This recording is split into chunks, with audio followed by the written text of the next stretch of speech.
Hello again. First of all, I want to thank those of you that watched my last video over teamwork and really thank those of you who gave me such positive responses, and also those of you that gave me some good critical feedback, such as I was so close to the camera you could see my nose hairs. Thank you.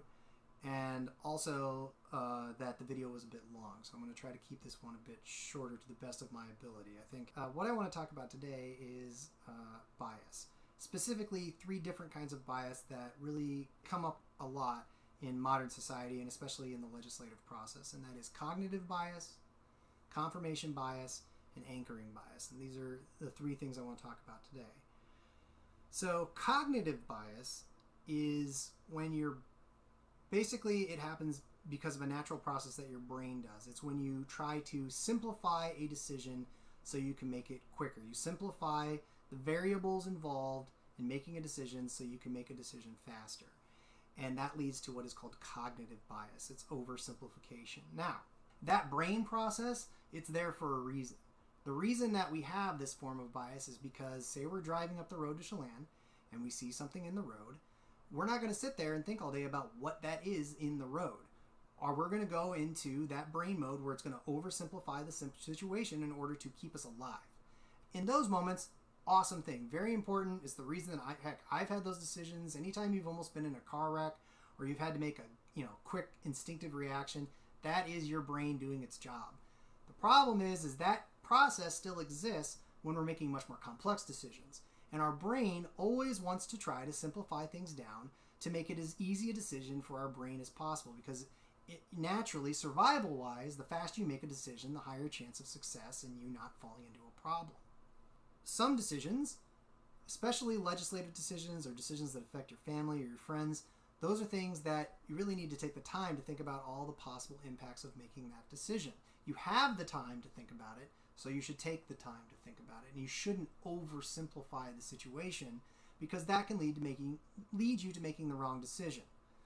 The thing about cognitive bias, and one of the other problems with it, is it doesn't always lead, again, it's not 100% you make the wrong decision, and you'll find this with all the bias that I'm going to talk about today. You're not going to just make the wrong decision because you instinctually do it. And that's when some people are like, I've got a good gut. Well, I feel like I've got a good gut, but that doesn't mean every gut decision I made has been the right decision. Just because this works once or twice, like, oh, I like simplifying things down, that's how I make good decisions. Yes, but the problem is, when you're making decisions that impact a lot of other people, or other people around you are making decisions that affect a lot of other people, you probably want them to take their time in making that decision. And that's why it's important to be aware of cognitive bias. So the next form of bias I want to talk about, which ties into cognitive bias, is confirmation bias. Confirmation bias is when you think something is true because it's what you believe. When something comes across, when maybe it's a news feed, maybe it's Facebook, and because it conveniently aligns with what you already know, therefore it must be true, right? Because it's reaffirming something you already believe. So it's like, yes, more evidence for me. And that is a major problem in today's society, because there's an information and a misinformation overload out there, and it's so easy to find something that coincides with what you want to believe, to kind of find those misleading facts that justify your belief. Confirmation bias, again, the way to avoid it is understand that just because something comes across that conforms with what you believe or want to believe doesn't necessarily make it true. And that's what confirmation bias is. Going along with that, the other type of bias that I wanted to talk about was anchoring bias. Anchoring bias is that desire to be the first one to get a piece of news out, or the first one to bring information, and that desire for people to, you just naturally believe it because it's the first you've heard of it. And so it must be true. And that's where a lot of these, again, it's a form of bias. It's like, I have not heard about this story before, or this news about this person, or whatever it happens to be. And there's the immediate reaction, the immediate kind of, I haven't thought about a reaction, which goes back to cognitive bias, is that it's true.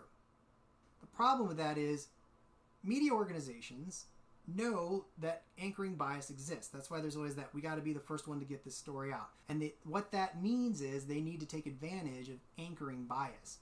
And anchoring bias is again, it's what drives media. It's what drives the 24-hour media cycle. It's like, we're going to get this story out first. Everybody's going to flip to our channel and believe our version of events because we're the first one presenting it. And I'm not saying it's always malicious, but there is a real danger there, because if you're the first one getting a piece of information out, then there's a really good chance all the, again, it has not been fact checked, or there are elements of the story you're just not aware of. Take it with a grain of salt, because if it's new and it's different, that doesn't make it true, right? Just because you haven't heard of it before, there might be a reason you haven't heard of this particular event before, this particular fact about this person. It's because it's not accurate. And so anchoring bias and confirmation bias and cognitive bias can all be avoided the same way. And the way to avoid those types of bias is to simply be aware of their existence. With cognitive bias, you need to always be aware that your brain is going to try to simplify decisions down to make them as easy to make as possible. It's not a bad thing that your brain's trying to do this, but it's there. So when you have the time to think about a decision, to make a big decision that impacts many people, you need to be aware that cognitive bias exists. Confirmation bias, same thing. You need to be aware that it exists. So when a piece of news or information or someone's telling you something and it's like conforms with your already pre-existing belief structure, that doesn't make it true. And you have to, again, take a step back and be like, all right, am I believing this because it's actually true? Or am I believing this because it's what I want to hear? And finally, anchoring bias is if you see something new and different come across your news feed or on the traditional media, and you're like, oh my gosh, and it just riles you up, that is those media trying to take advantage of anchoring bias. And you have to take a step back and really realize that just because something's new and fresh and the first time you've heard of something, again, does not mean that it is true. And really all of this comes down to take the time to be aware that these things exist and ask yourself, am I making a decision based on what I know, or am I making a decision based on what I feel? And you'll find most of the time with these types of bias, if you know about them, you can avoid them. And that's really what I wanted to encourage to all of you today. So thank you for taking the time to listen, and have a great week.